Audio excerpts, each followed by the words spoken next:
ಬಿಡ್ತಾ ಇಲ್ಲ. ಅದು ಬಿಟ್ಟು ಅದೇ ಬಾಳಕುಂದ್ರೆಗೆ ಹೋಗಿ ಅಲ್ಲಿ ಮರಾಠಿ ಬ್ಯಾನರ್ ಹಿಂದೆ ಹಾಕೊಂಡು ಅಲ್ಲಿ ಮರಾಠಿಲಿ ಭಾಷಣ ಮಾಡ್ತಿರಲ್ಲ, ನೀವ್ ಎಲ್ಲಿ ಬದುಕ್ತಾ ಇದ್ದೀರಿ, ಎಲ್ಲಿ ರಾಜಕಾರಣ ಮಾಡ್ತಾ ಇದೀರಿ ಅನ್ನೋ ಅರಿವು ನಿಮಗಿದ್ರೆ ಒಳ್ಳೇದು. ಇಲ್ಲ ಅಂದ್ರೆ MES ಯಾಗೆ ಇವತ್ತು ಬಾಲ ಮುದ್ರಕೊಂಡು ಕೂತಿದೆಯಲ್ಲ, ತನ್ನ ಅಸ್ತಿತ್ವ ಕಳ್ಕೊಂಡಿದೆಯಲ್ಲ, ಆಗ ನೀವು ಒಂದ್ ದಿವಸ ನಿಮ್ಮ ರಾಜಕೀಯ ಅಸ್ತಿತ್ವವನ್ನ ಕಳ್ಕೊತೀರಿ.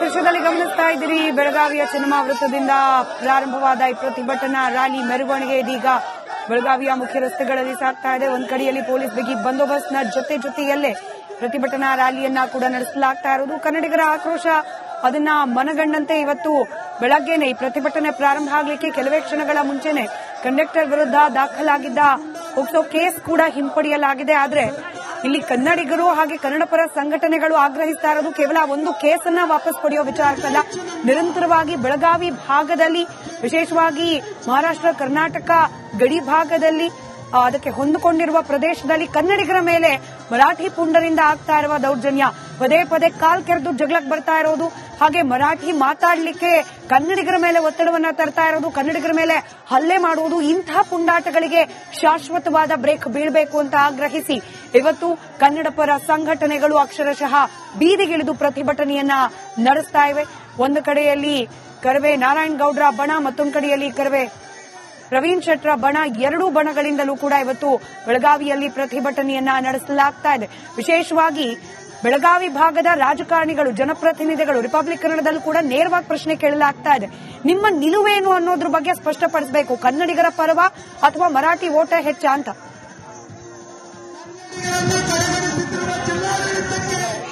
ಸೊ ಈ ಹೋರಾಟಕ್ಕೆ ಸಾಕಷ್ಟು ಸ್ಪಂದನೆ ಕೂಡ ವ್ಯಕ್ತವಾಗ್ತಾ ಇರುವಂತದ್ದು ನೀವು ಕೂಡ ಗಮನಿಸ್ತಾ ಇರಬಹುದು. ಈಗ ಚೆನ್ನಮ್ಮ ವೃತ್ತಕ್ಕೆ ಈ ಒಂದು ಹೋರಾಟ ತಲುಪಿರುವಂತಹ ದೃಶ್ಯ ಇದು. ಚೆನ್ನಮ್ಮ ವೃತ್ತಕ್ಕೆ, ಬೆಳಗಾವಿಯ ಚೆನ್ನಮ್ಮ ವೃತ್ತಕ್ಕೆ ಈಗ ನಾರಾಯಣಗೌಡ ಅವರ ಬಣ ಬಂದಿರುವಂತಹ ದೃಶ್ಯ ನೀವು ಕೂಡ ಗಮನಿಸ್ತಾ ಇರಬಹುದು.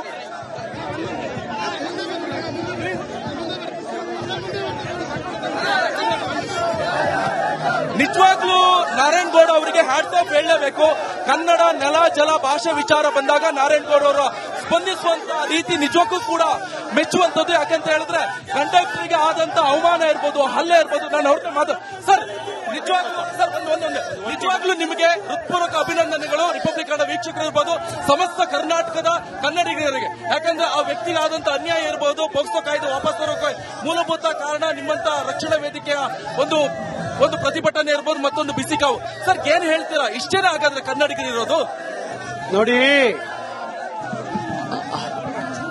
ಕರ್ನಾಟಕ ರಕ್ಷಣಾ ವೇದಿಕೆ, ಕರ್ನಾಟಕ ರಕ್ಷಣಾ ವೇದಿಕೆ, ನಾನು ಬಹುಶಃ ಬೆಳಗಾವಿಗೆ 27 ವರ್ಷದಿಂದ ಬರ್ತಾ ಇದ್ದೀನಿ. 27 ವರ್ಷದಿಂದ ಬೆಳಗಾವಿಯ ಆಗು ಹೋಗುಗಳ ಬಗ್ಗೆ ಗಮನ ಹರಿಸಿದ್ದೀನಿ. ಈ ನಾಡು ಕರ್ನಾಟಕದ ಅವಿಭಾಜ್ಯ ಅಂಗ, ಚೆನ್ನಮ್ಮನ ರಾಯಣ್ಣನ ಪುಣ್ಯಭೂಮಿ. ಇಲ್ಲಿ ಒಬ್ಬ ಕನ್ನಡಿಗನಿಗಲ್ಲ, ಯಾರಿಗೆ ತೊಂದರೆ ಆದ್ರೂ ಆ ಕ್ಷಣಕ್ಕೆ ಸ್ಪಂದಿಸಿ ಕನ್ನಡದ ಮಕ್ಕಳ ಭವಿಷ್ಯಕ್ಕಾಗಿ, ಕರ್ನಾಟಕದ ಈ ನೆಲಕ್ಕಾಗಿ ಕರ್ನಾಟಕ ರಕ್ಷಣಾ ವೇದಿಕೆ ನಿರಂತರವಾಗಿ ಹೋರಾಟ ಮಾಡಿಕೊಂಡು ಬಂದಿದೆ. ಇವತ್ತು ಏನು ಒಬ್ಬ ಕನ್ನಡದ ಕಂಡಕ್ಟರ್ ಮೇಲೆ ನಡೆದಂತ ಗುಂಡಾಗಿರಿ ಏನಿತ್ತು, ಆ ಗುಂಡಾಗಿರಿಯನ್ನ ಖಂಡಿಸಬೇಕು. ಮತ್ತೆ ಆ ಕನ್ನಡದ ಕಂಡಕ್ಟರ್ ಮೇಲೆ ಹಾಕಂತ ಮುಕದ್ದಮೆಯನ್ನ ವಾಪಸ್ ತಗೋಬೇಕು ಅನ್ನೋ ಆಗ್ರಹ ಮಾಡಲಿಕ್ಕೆ ನಾನಿಲ್ಲಿ ಬಂದೆ. ಅಷ್ಟೇ ಅಲ್ಲ, ಇಲ್ಲಿಯ ಜಿಲ್ಲಾಧಿಕಾರಿ, ನಾನು ಇನ್ನು ಮೇಲೆ ಮರಾಠಿಯಲ್ಲಿ ಕೇಳಿದ್ರು ಕಾಗದ ಪತ್ರಗಳನ್ನ ಕೊಡ್ತೀನಿ ಅಂತ ಹೇಳಿದಂತ ಜಿಲ್ಲಾಧಿಕಾರಿ ಅವರಿಗೆ ನಾನು ನೇರವಾಗಿ ಹೇಳ್ತಾ ಇದ್ದೀನಿ, ನಿಮ್ಮ ನಿಲುವನ್ನ ವಾಪಸ್ ತಗೊಳ್ಳಿ. ಕರ್ನಾಟಕದ ಆಡಳಿತ ಭಾಷೆ ಕನ್ನಡ, ನಿಮ್ಮ ಜಿಲ್ಲೆಯ ಆಡಳಿತ ಭಾಷೆ ಕನ್ನಡದ ಅರಿವು ಆ ಜಿಲ್ಲಾಧಿಕಾರಿಗಿರಲಿ. ಕನ್ನಡದಲ್ಲೇ ಬಿಡ್ತಾ ಇಲ್ಲ. ಅದು ಬಿಟ್ಟು ಅದೇ ಬಾಳಕುಂದ್ರೆಗೆ ಹೋಗಿ ಅಲ್ಲಿ ಮರಾಠಿ ಬ್ಯಾನರ್ ಹಿಂದೆ ಹಾಕೊಂಡು ಅಲ್ಲಿ ಮರಾಠಿಲಿ ಭಾಷಣ ಮಾಡ್ತಿರಲ್ಲ, ನೀವ್ ಎಲ್ಲಿ ಬದುಕ್ತಾ ಇದ್ದೀರಿ, ಎಲ್ಲಿ ರಾಜಕಾರಣ ಮಾಡ್ತಾ ಇದೀರಿ ಅನ್ನೋ ಅರಿವು ನಿಮಗಿದ್ರೆ ಒಳ್ಳೇದು. ಇಲ್ಲ ಅಂದ್ರೆ MES ಯಾಗೆ ಇವತ್ತು ಬಾಲ ಮುದ್ರಕೊಂಡು ಕೂತಿದೆಯಲ್ಲ, ತನ್ನ ಅಸ್ತಿತ್ವ ಕಳ್ಕೊಂಡಿದೆಯಲ್ಲ, ಆಗ ನೀವು ಒಂದ್ ದಿವಸ ನಿಮ್ಮ ರಾಜಕೀಯ ಅಸ್ತಿತ್ವವನ್ನ ಕಳ್ಕೊತೀರಿ.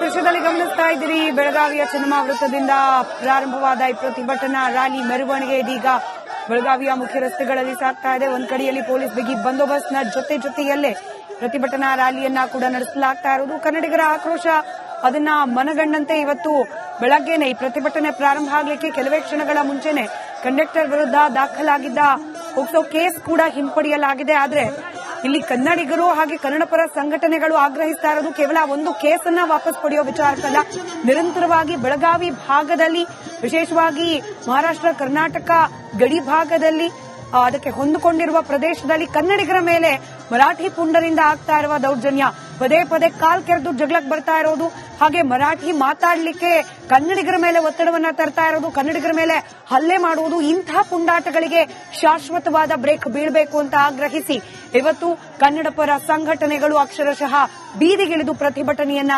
ನಡೆಸ್ತಾ ಇವೆ. ಒಂದು ಕಡೆಯಲ್ಲಿ ಕರವೇ ನಾರಾಯಣ್ ಗೌಡ್ರ ಬಣ, ಮತ್ತೊಂದು ಕಡೆಯಲ್ಲಿ ಕರವೇ ಪ್ರವೀಣ್ ಶೆಟ್ರ ಬಣ, ಎರಡೂ ಬಣಗಳಿಂದಲೂ ಕೂಡ ಇವತ್ತು ಬೆಳಗಾವಿಯಲ್ಲಿ ಪ್ರತಿಭಟನೆಯನ್ನ ನಡೆಸಲಾಗ್ತಾ ಇದೆ. ವಿಶೇಷವಾಗಿ ಬೆಳಗಾವಿ ಭಾಗದ ರಾಜಕಾರಣಿಗಳು, ಜನಪ್ರತಿನಿಧಿಗಳು ರಿಪಬ್ಲಿಕ್ ಕನ್ನಡದಲ್ಲೂ ಕೂಡ ನೇರವಾಗಿ ಪ್ರಶ್ನೆ ಕೇಳಲಾಗ್ತಾ ಇದೆ. ನಿಮ್ಮ ನಿಲುವೇನು ಅನ್ನೋದ್ರ ಬಗ್ಗೆ ಸ್ಪಷ್ಟಪಡಿಸಬೇಕು, ಕನ್ನಡಿಗರ ಪರವ ಅಥವಾ ಮರಾಠಿ ಓಟ ಹೆಚ್ಚ ಅಂತ.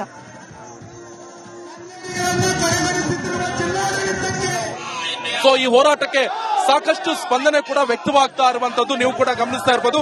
ಈಗ ಚೆನ್ನಮ್ಮ ವೃತ್ತಕ್ಕೆ ಈ ಒಂದು ಹೋರಾಟ ತಲುಪಿರುವಂತಹ ದೃಶ್ಯ ಇದು. ಚೆನ್ನಮ್ಮ ವೃತ್ತಕ್ಕೆ, ಬೆಳಗಾವಿಯ ಚೆನ್ನಮ್ಮ ವೃತ್ತಕ್ಕೆ ಈಗ ನಾರಾಯಣ್ ಗೌಡ ಅವರ ಬಣ ಬಂದಿರುವಂತಹ ದೃಶ್ಯ ನೀವು ಕೂಡ ಗಮನಿಸ್ತಾ ಇರಬಹುದು.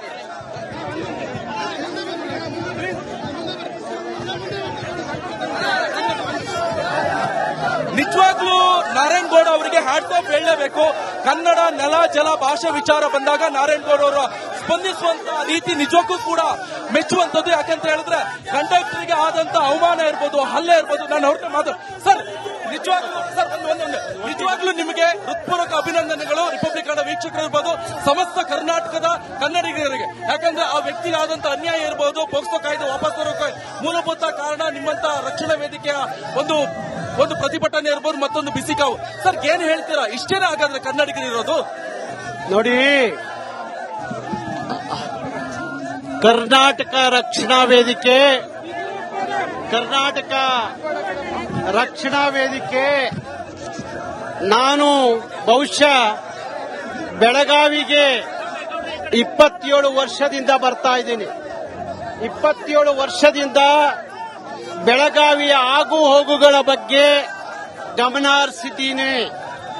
ಈ ನಾಡು ಕರ್ನಾಟಕದ ಅವಿಭಾಜ್ಯ ಅಂಗ, ಚೆನ್ನಮ್ಮನ ರಾಯಣ್ಣನ ಪುಣ್ಯಭೂಮಿ. ಇಲ್ಲಿ ಒಬ್ಬ ಕನ್ನಡಿಗರಿಗಲ್ಲ, ಯಾರಿಗೆ ತೊಂದರೆ ಆದ್ರೂ ಆ ಕ್ಷಣಕ್ಕೆ ಸ್ಪಂದಿಸಿ ಕನ್ನಡದ ಮಕ್ಕಳ ಭವಿಷ್ಯಕ್ಕಾಗಿ, ಕರ್ನಾಟಕದ ಈ ನೆಲಕ್ಕಾಗಿ ಕರ್ನಾಟಕ ರಕ್ಷಣಾ ವೇದಿಕೆ ನಿರಂತರವಾಗಿ ಹೋರಾಟ ಮಾಡಿಕೊಂಡು ಬಂದಿದೆ. ಇವತ್ತು ಏನು ಒಬ್ಬ ಕನ್ನಡದ ಕಂಡಕ್ಟರ್ ಮೇಲೆ ನಡೆದಂತ ಗುಂಡಾಗಿರಿ ಏನಿತ್ತು, ಆ ಗುಂಡಾಗಿರಿಯನ್ನ ಖಂಡಿಸಬೇಕು. ಮತ್ತೆ ಆ ಕನ್ನಡದ ಕಂಡಕ್ಟರ್ ಮೇಲೆ ಹಾಕಂತ ಮೊಕದ್ದಮೆಯನ್ನ ವಾಪಸ್ ತಗೋಬೇಕು ಅನ್ನೋ ಆಗ್ರಹ ಮಾಡಲಿಕ್ಕೆ ನಾನಿಲ್ಲಿ ಬಂದೆ. ಅಷ್ಟೇ ಅಲ್ಲ, ಇಲ್ಲಿಯ ಜಿಲ್ಲಾಧಿಕಾರಿ, ನಾನು ಇನ್ನು ಮೇಲೆ ಮರಾಠಿಯಲ್ಲಿ ಕೇಳಿದ್ರು ಕಾಗದ ಪತ್ರಗಳನ್ನ ಕೊಡ್ತೀನಿ ಅಂತ ಹೇಳಿದಂತ ಜಿಲ್ಲಾಧಿಕಾರಿ ಅವರಿಗೆ ನಾನು ನೇರವಾಗಿ ಹೇಳ್ತಾ ಇದ್ದೀನಿ, ನಿಮ್ಮ ನಿಲುವನ್ನ ವಾಪಸ್ ತಗೊಳ್ಳಿ. ಕರ್ನಾಟಕದ ಆಡಳಿತ ಭಾಷೆ ಕನ್ನಡ, ನಿಮ್ಮ ಜಿಲ್ಲೆಯ ಆಡಳಿತ ಭಾಷೆ ಕನ್ನಡದ ಅರಿವು ಆ ಜಿಲ್ಲಾಧಿಕಾರಿಗೆ ಇರಲಿ. ಕನ್ನಡದಲ್ಲೇ